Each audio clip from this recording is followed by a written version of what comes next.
Alright guys, bismillahirrahmanirrahim. Assalamualaikum, salam sejahtera. Bertemu lagi kita dalam YCam Studio, informasi bola sepak terbaik untuk anda.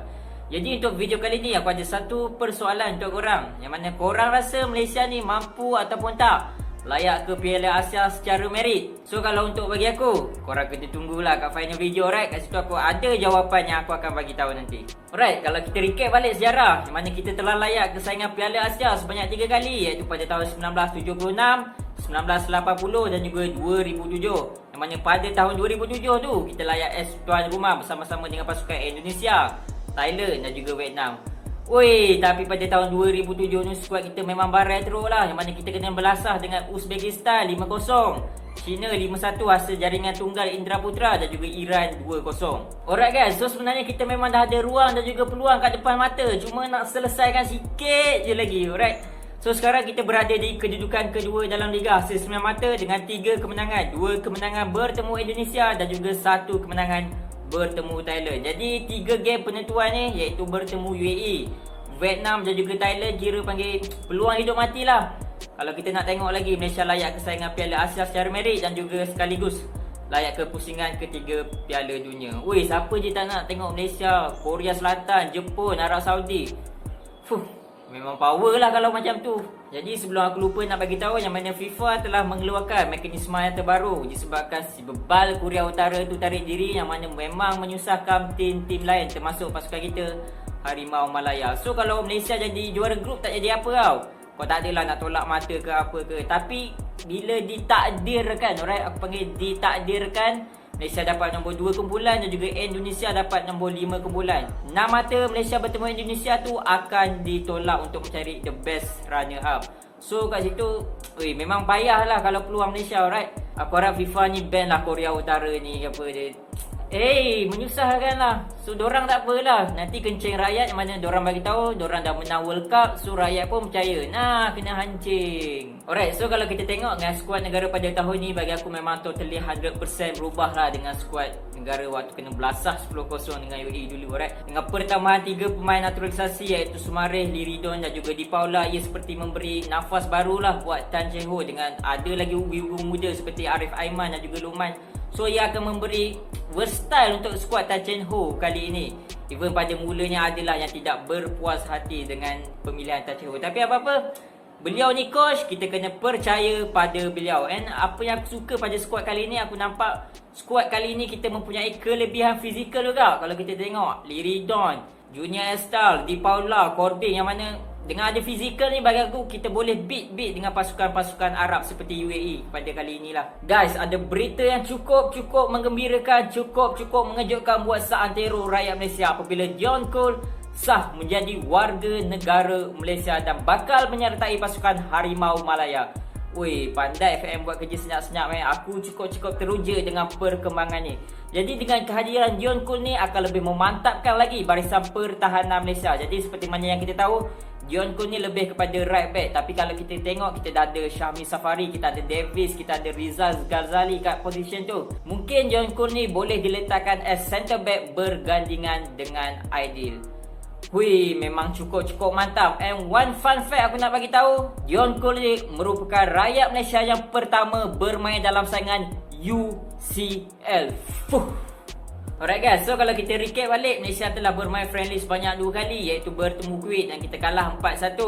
So pada perlawanan tu, kalau kita tengok pada first half, kita memang bermain baik, memangnya kita boleh seri satu sama. And then untuk second half tu, Tan Cheng Ho telah melakukan hampir 9 pertukaran dan kita bolos 3 gol dan kita kalah 4-1 dalam perlawanan tersebut. So untuk Bahrain pula, serious talk, even kita kalah 30 minit awal tu aku impress gila tau dengan skuad negara main, dengan permainan tiki taka, dengan short pass dia, dengan mereka melakukan serangan, kira macam boleh pick lah untuk Bahrain ni. Tapi sayang pula si Irfan Zakaria tu buat adegan memeluk pula. So mungkin disebabkan gol tersebut, moral pemain down sedikit. Even kita ada Christian daripada Syafiq Ahmad pada minit ke-44.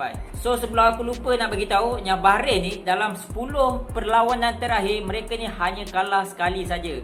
UAE mereka beat, dengan Ukraine mereka seri. So bukan calang-calang tim lah Bahrain ni sekarang, right? Jadi bagi rumusan aku lah, kita kalah dengan Bahrain ni sebenarnya hasil kesilapan kita sendiri je sebenarnya, alright? So maknanya kita boleh lagi untuk perbaiki kelemahan-kelemahan yang ada sebelum bertemu UAE.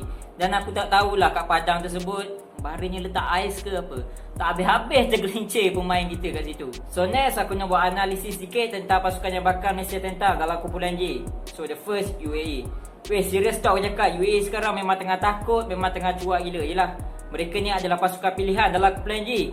Tapi kau bayangkan mereka sekarang berada di kedudukan keempat dalam liga. Mereka kalah dengan Thailand, kalah dengan Vietnam, dengan Malaysia pun mereka menang tipis. So cuak tak cuak mereka terpaksa melakukan hampir 2 hingga 3 kali jugalah pertukaran jurulatih. And then mereka juga memanggil 3 pemain terbaru naturalisasi untuk perkuatkan skuad UAE. So salah seorang tu adalah Sebastian Tagliabue. Aku tak tahulah betul ke tak aku sebut ni.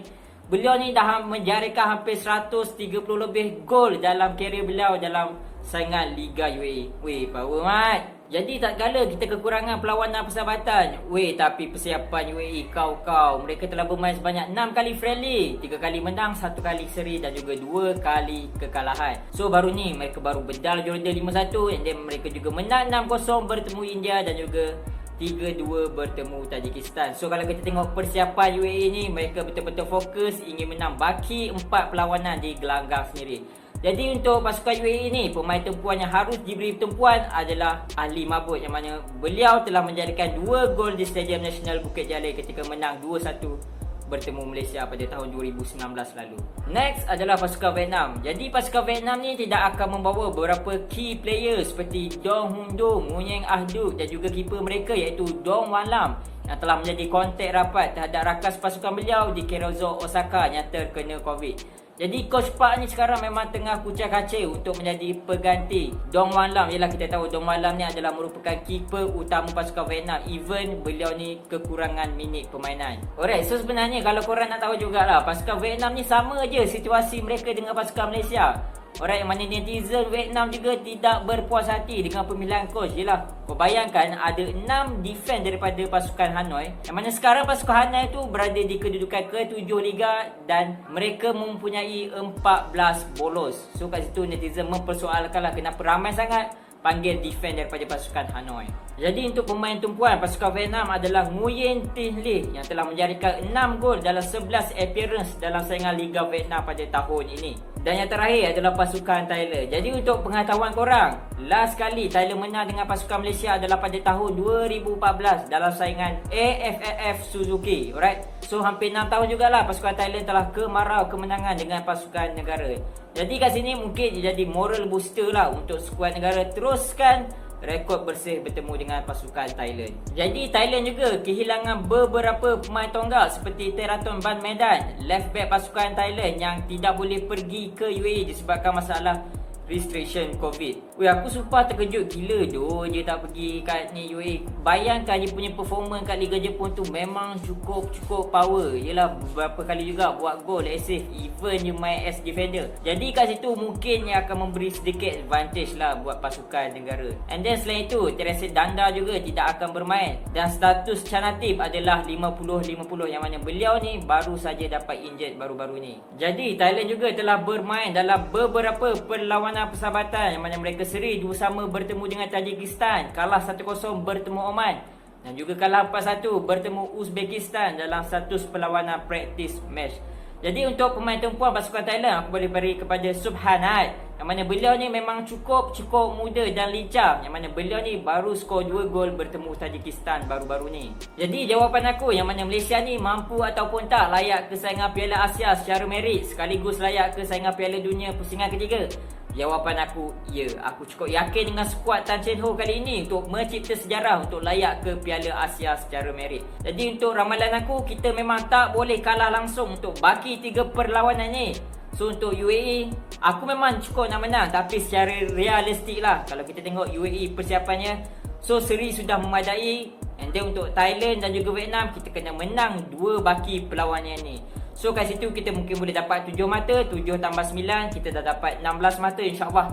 16 mata ni lah mungkin melayakkan kita ke saingan Piala Asia secara merit. Jadi kalau bukan kita lagi, siapa lagi ingin menyokong pasukan negara? So teruskan sokongan kita untuk Malaysia. Selamanya Harimau Malaya, Malaysia boleh. So jadi itu saja daripada aku. Akulan, Assalamualaikum.